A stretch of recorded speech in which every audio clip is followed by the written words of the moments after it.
What does chat sound like in my head? Kind of like pain.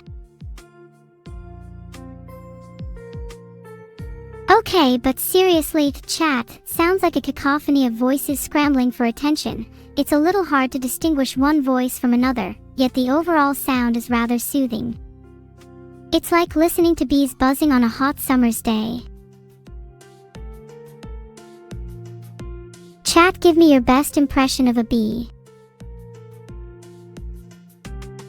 BBZZ BBZZ.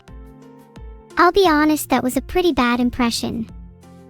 BZZ, think you could do better.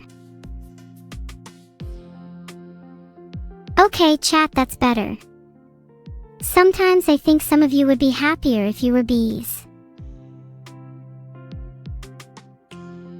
Like, imagine pollinating each day and not having a care aside from a few pesky wasps trying to impede your journey home. Oh my god, guys, you don't know how badly I would cry if I saw you being swatted by a fly swatter.